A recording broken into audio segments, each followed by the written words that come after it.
This is Perspectives, the show where an examination over many differences often shows us how much we have in common. I'm Condace Pressley. As the month of March and Women's History Month draws to a close, it is a pleasure today to share with you the story of one more outstanding female leader. She is Dr. Ann Wimbush Watts, retired Vice Provost at the legendary HBCU here in Atlanta, Morehouse College. Today, Dr. Watts is president of the consulting firm Powerful Presentations. And Dr. Watts, I want to say thank you for coming in and allowing us to share your story and showcase your many accomplishments on Perspectives. Thank you. It's my pleasure. This is an honor. Please know that. Just share with us a little bit of your story and your desire to pursue a career in academia. Well, I really wanted to be a lawyer. When I got to college, I wanted to be a lawyer. And I took English courses because I also wanted to major in English because I wanted to teach. But I was taking the lawyer pre-law track. I was the only female, and that was difficult because it was all male, and they wanted me to drop down the average so they could get the teacher graded on the curve. And every morning when the papers were graded and my score was highest, he really gave the guys what for. I was also discouraged by that professor who said, "You're not going to make it in law. It's hard enough for an African-American male. So you as a female, you're going to have a hard time." I had never heard of Barbara Jordan. Had I seen that grand lady, as I was later to see her on television, and she was walking in the room and in the chambers, and everybody stood. But I think I am where I'm supposed to be. I gave up pre-law, but the courses that I took, philosophy, logic, reasoning, rational thinking, those courses have helped me, so it's a good thing. Dr. Watt's education includes a bachelor's in English from Grambling State University, where she graduated valedictorian summa cum laude, her master's degree in English language and literature from the University of Wisconsin-Madison, master's degree in French language and literature at Atlanta University, your PhD in English language and literature at Georgia State, and further study at Harvard University. Wow. Thank you. So, what'd you do at Harvard? When I was appointed vice provost at Morehouse College, the provost called me in and said, "Do you realize that you have administrative ability?" And I said, "Well, I never thought about it because that was not something I was interested in." And he said, you are a leader. You do an excellent job in the assignments we've given you. So we want you to think about that. And he was really talking about being a college president. And I was just so flattered and honored. So he said, "The president and I want you to go to Harvard and take the courses that were in a program that's established to develop people into strong leaders." And I had a fabulous time at Harvard learning something that I had never experienced before.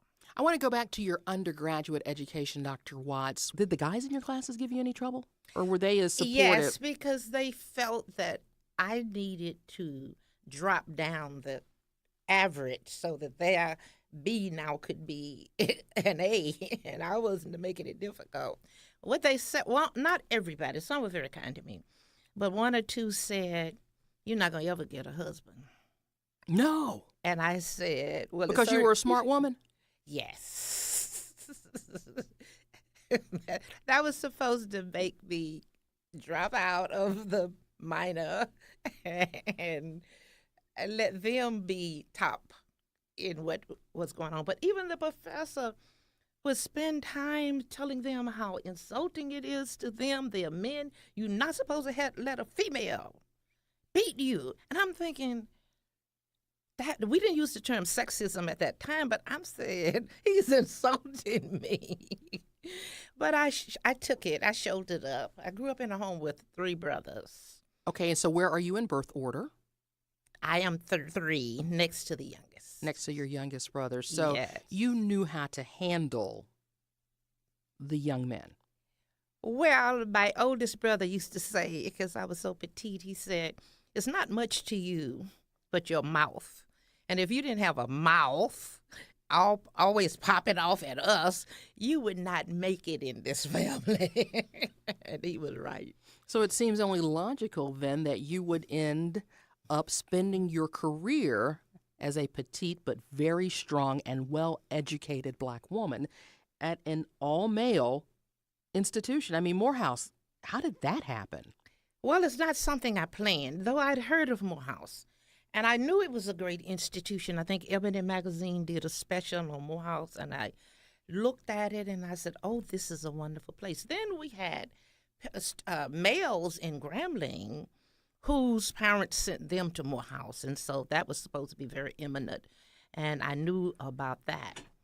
But I didn't think that I would be at Morehouse, all-male institution. Who dreams of being at Morehouse? It doesn't work that way. Went to graduate school, went to graduate school right out of college, because I knew that if I stopped, if I hesitated, I was going to be like some of my friends. I was going to get married, get the nice home, and then settle for staying in a small college town and never seeing the world. I didn't want that, and I didn't want to stop my education, so I went directly to the University of Wisconsin, first time out of the South, first time away from home, scared to death, first time around predominantly white people, thousands of them. There were only 200 people of color, that means African, anybody of color, it didn't matter, at the University of Wisconsin. When I finished that, I came to Atlanta that summer, and I said, I think I want to be an international interpreter. French, I loved. So I took some courses in a program at Atlanta University. And the director of the program said, Ann, you're taking all these courses. Why don't you just go for the master's? You don't need any much more but a thesis and a couple of more courses. And I said, okay, why not? And I met my husband, my late husband. We got engaged, and we both wanted to stay in Atlanta. We loved the city, and we wanted to be working. We didn't want a commuter marriage, in other words. And where's home for you originally? You grew up where? Grambling. Okay. Yes, that's why we all went, I and my brothers went to Grambling. Got it. Anyway, I received a letter from Morris Brown College saying, we have a vacancy, you have been recommended, we would like for you to come and be interviewed. I said, well, this is a job that'll hold me here. But I wasn't sure. I didn't know much about Morris Brown. That Ebony magazine did not feature Morris Brown, except maybe mention it here and there. One day before I was to take the job, Morris Brown sent a telegram that was imminent at that time. A telegram. I don't know what's comparable to that now, but that was big. Probably an instant message or a text. But Yes, yes. And so then Morehouse, the chair of the department, wrote me and said, you've been highly recommended. We have a vacancy in our English department. And I said, yes. And who was president at Morehouse College at the time? Dr. Hugh Morris Gloucester. I came in with him. We were both new. I did not work under Dr. Mays, but I knew Dr. Mays because my college president and Dr. Mays were friends. And Dr. Mays came my junior year and my senior year to speak. And that was an awesome experience. The Dr. Benjamin Elijah Mays. That was awesome. There are many listening to our conversation today, Dr. Watts, who may not be as familiar with the HBCU experience, the historically Black colleges and universities, of which Grambling is one, Grambling State is one, Morehouse College, Morris Brown College, Spelman College. What can you tell our audience about HBCUs in your experience as a student, then as an educator, and lastly, speak to their value in education today? The first thing I think of is the great teachers that were at the schools that you mentioned. You had the best teachers in the world. I don't care what they're saying today about teachers and inferiority.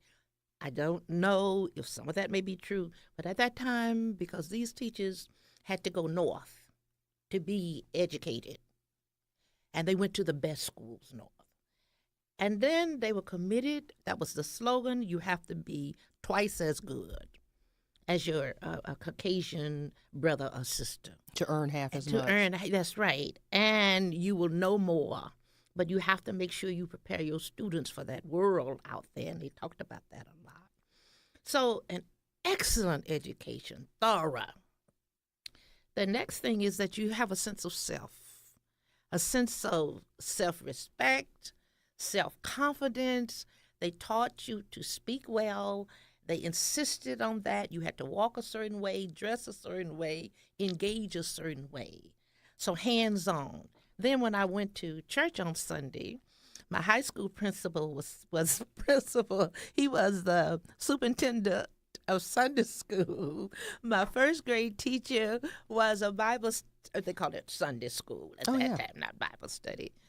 And so you had reinforcement between the community, the church, the school, and everybody was reading from the same page, singing from the same score.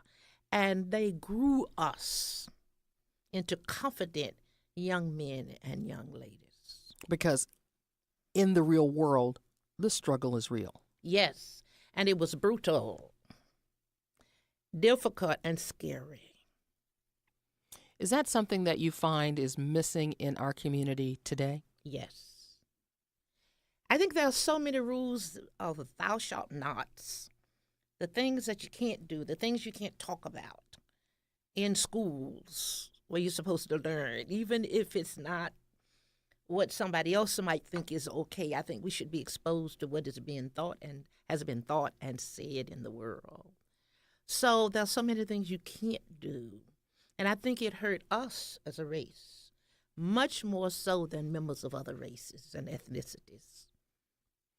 How would you characterize your experience as a faculty member and then later in the administration at Morehouse College? Because as I met you in the lobby, I knew your nickname there is Mother Morehouse. That is how we refer to you. And tell us that story. All right, Mother Morehouse. I was walking across the campus one day. By that time, I had been moved out of the classroom into administration, so I was class dean. And there were a group of students who were coming out of one of the buildings, and they saw me, and they said, Dr. Watts, Dr. Watts. And they came running toward me, and I stopped and said, hey, guys, what's going on? They said, we just left this class, and it's about a civilization where there was this female, and she was strong, and she was dynamic, and she was kind, she was intelligent. They named all these wonderful characteristics. And I'm thinking, well, what does that have to do with me? And they said when the professor was talking and said she led her people, that's Dr. Watts. She educated them well so they were ready to go out and be good at everything they did. That's Dr. Watts. They continued to say it. And I said, wow. And she was called Mother Blank of that civilization. And they said, Dr. Watts, you are our Mother Morehouse because you foster excellence. You foster good leadership. You help us grow into be men, self-confidence. And you make sure the pathway for us will enable us to do well in the external world. And so they said, and they stood in line, and each walked up to give me a hug and said, Mother Morehouse. And I smiled and I was honored and I said, this is not going to last. I know that. Somebody's going to stop it. Somebody's going to say you can't have a Mother Morehouse at Morehouse. But it lasted. Now 3 going on 4 decades. Upperclassmen would take a freshman and say, come on, young man, come here. I watched you sit down when this lady walked into the chapel. I want you to know who she is. She's Mother Morehouse. Well, a freshman is looking at me thinking, she had all these children, hundreds of these guys. And they would go on, and it still happens today. I love when that. you see her pull her car up, you ought to meet her at her car and ask her if she needs any help. And then you ought to escort her in the building and make sure she has a good seat, go get her program and see if she needs any water. They still do that today. It is an honor so awesome and so humbling. I still tear up when I'm treated that way. There is a portrait of you that is hanging in your honor. I think it went up when you retired in the International Hall of Honor at King Chapel. Yes. That must have been a phenomenal moment for you. Oh, you are right on it. Because for years, I would go, in the halls of honor all around, the nooks and other places in the hallways and alleyways of the chapel. And that was a larger-than-life picture of Maynard Jackson, a Morehouse alumnus, Mahatma Gandhi, all of these great people. Now, they had a few females. At Coretta Scott King is singing there, and one or two other females. And there I was, and I didn't know about it because they had the canvas covered. This was baccalaureate at the day before commencement, and obviously I'm going to be on the stage. I'm going to be robed. And at a certain juncture of the program, they asked the chairman of the Board of Trustees, will you escort Dr. Watts over to the canvas? The president and the trustees, they were all on stage, and they moved over to the canvas. And then the trumpets gave a fanfare, and they had, I don't remember who were, the two persons who were given the honor of unveiling, and they pulled that canvas off, and there was this gasp, and I'm thinking, oh my God, and I started crying. Because I never dreamed in my wildest dreams that I, Ann Wimbush Watts, would be so honored. But I have to keep going back to the fact of female, because when I came to Morehouse, there were no female administrators. Most departments had no females. Only 2 females eventually became department chairs. So it was a male world. And now they're honoring a female. Wow, I just can't tell you. As a little girl, where did you find or develop the drive and the inspiration to become the woman that you are, who has shaped the minds of so many Morehouse men? That's a great question, and I always use my maiden name, Ann Wimbush Watts. One day I was coming home from summer school. It was in the summer. It was very hot. I love school. I graduated or finished my courses in 3 years because I love going to school. It wasn't remediation. I just love going to school. Our house was fenced in, and my daddy had this swing, old-fashioned swing, 3-seater on the front porch, but it was screened in so you could look out and be comfortable. And you walked to the gate. You opened the gate. I mean, the Louisiana sun boiling. But we always had to say good morning, good evening. You had to speak. My daddy was sitting there, and I came in, and I walked in, and I said, good afternoon. But I didn't say it that way. I said, good afternoon. He said, come here. He said, I watched you, and you walked to that gate. You were frowning. You were dragging your feet. You acted like you didn't know who you were. And I don't want you ever again to walk to a gate and open a gate and walk as if you don't really care whether you get in it or not. He said, let me tell you something. I don't have a lot of money to pass on to you, but I'm giving you a name.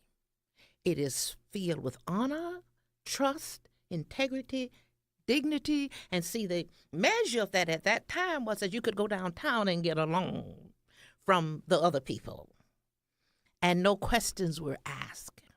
My father was a minister, very effective and very renowned. And he said, when I walked the streets of Ruston, they said, hello, Reverend, not boy, or those other names. He said, from now on, I don't want you to ever bear the name of Wimbush and not walk like you are one. That inspired me. I don't know. I should have been angry and said, Daddy, you don't know it's hot out here. You in the cool, but you couldn't do that. I live by that today. What's in a name, said Shakespeare? A lot is in a name. And I have endeavored, I don't have daughters, but my two sons, I want them to be proud of their name, Watts, because I worked very hard to hand to them a name that has attracted a great deal, hopefully, about which they can be proud, because it's a part of their lineage.